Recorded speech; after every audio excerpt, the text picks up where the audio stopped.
was, but it was at the Roberto Clemente Park in Grand Rapids, and that one was so fucking fun. Like, there was somebody had a shopping cart. He was like in the pit with the shopping cart. Sick.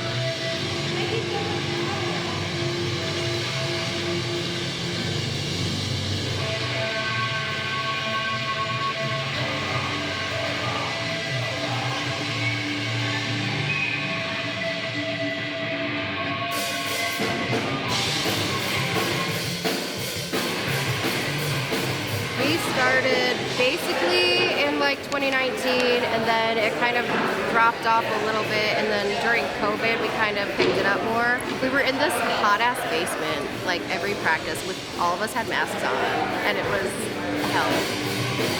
The span of time of like COVID gave us a lot of time to like get shit together. You know, like we could work on our sound a lot with like no pressure of like playing shows, because there weren't shows. So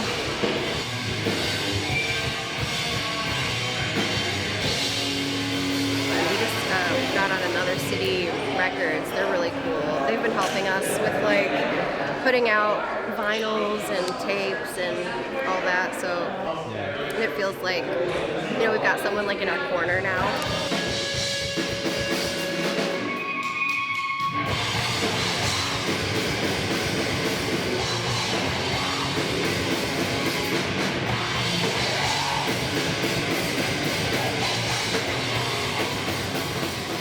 Hello, my name is Shay.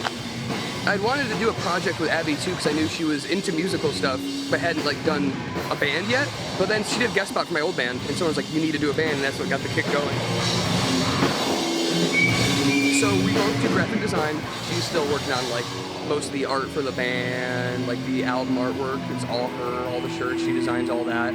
I do a lot of the layout, like if it's CDs, tape, vinyl. That's my specialty at the moment.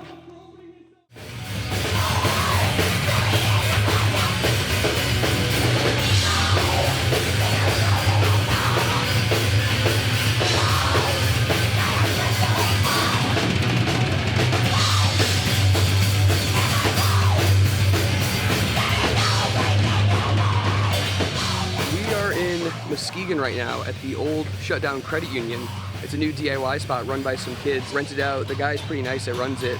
This show right now is Sissy Boys headlining it, Sawchuck before that, and Cemetery Girl, Pink Pout, and MDOP. So it's a half east side, half west side of Michigan thing. We're trying to get both sides out.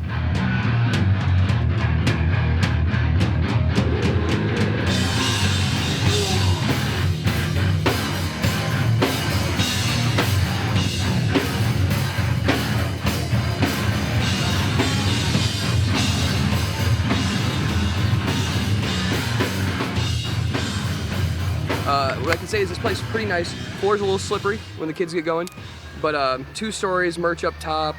It's very small, but it's enough room for downstairs for people to like move around and stuff. There's a couple fans in there. Yesterday we did this same show in Detroit at Voodoo House. So I could move Shay's guitar over here and then slide this over? That's a great idea. Like the Zildjian, like Oriental China. You know what I mean? Yeah. I love Matt Greiner from August Burns Red. Like growing up, he's one of my favorites. And China was just always tasteful. Yes, exactly. But yeah, it all costs money. You know, that stuff's expensive. Yeah. Did you steal all that? No. We could say I did to seem cooler. You want to build our rep up, dude? Yeah. We just beat up MDOP and stole their cab. The head I stole from this old band called Life Loss. We beat them up. They're not very strong. Yeah. Mason actually did all of it with one hand. Yeah, one hand. I got a strong hand I've been working on a lot. That's probably why I'm a drummer mainly, you know. Lost their life already. Yeah. Lost their gear too. That name should be changed to Gear Loss. This next one is called Terror Stakes. It's about corporations and how they're bad.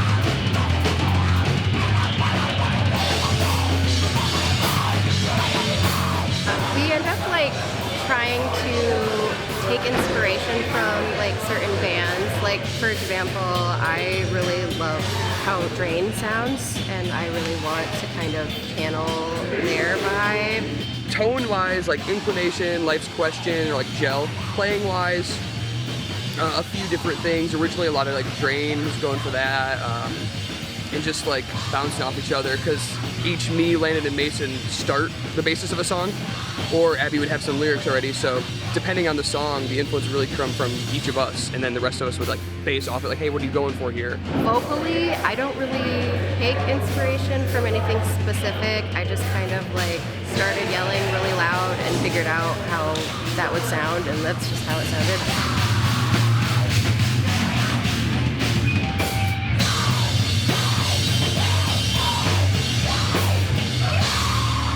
It's been like a good like vehicle to get important issues out through like the lyrics. Usually in the other bands I've been doing like vocals and guitar, but I like being able just to play the guitar in it and have someone else's lyrical input, and it's really cool to see it be more important in a way than just what I do, and I just write like story things.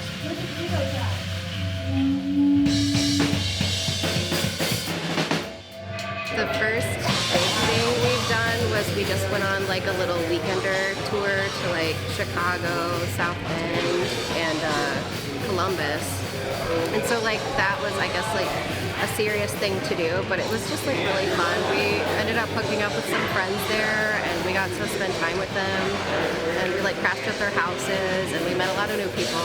That's the vibe I like, is just like meeting new friends and connecting.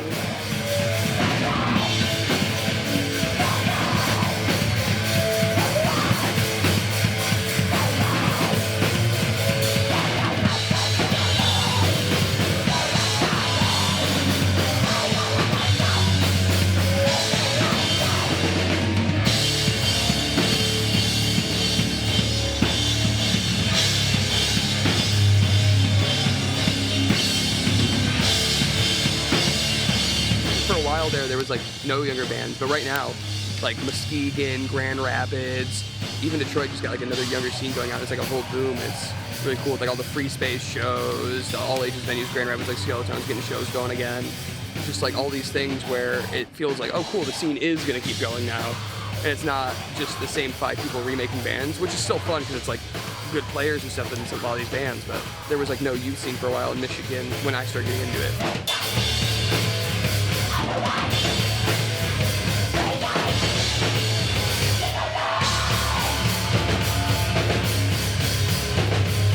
Battle Creek has that issue, like where we're from, there's like not too many young bands whatsoever at any point. Like we had to go to Kalamazoo all the time, and like if you're going to Kalamazoo shows, it's mainly indie bands. But every now and then there's like a hard show. So you go to that hard show and it may be 5 different genres of hard bands, but you're like, hey, there it is, and that's where you get that. But also the downside of that, the kids move out and their bands leave.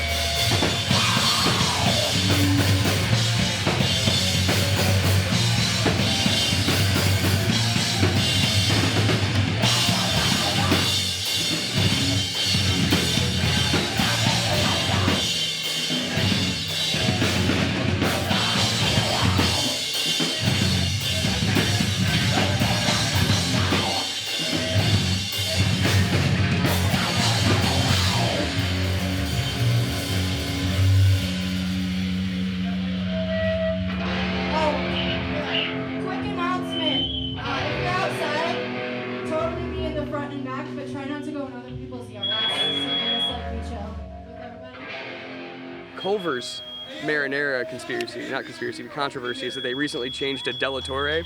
I think it's a much better marinara than what they had before. The Culver's brand marinara was okay, but the new Della Torre is pretty good. But you know, I think it really changed the game if Culver's brought in some Pib Extra instead of Dr. Pepper. Yeah, I don't even really like the music. I just go out so I can eat at different places. That's kind of my part of the band.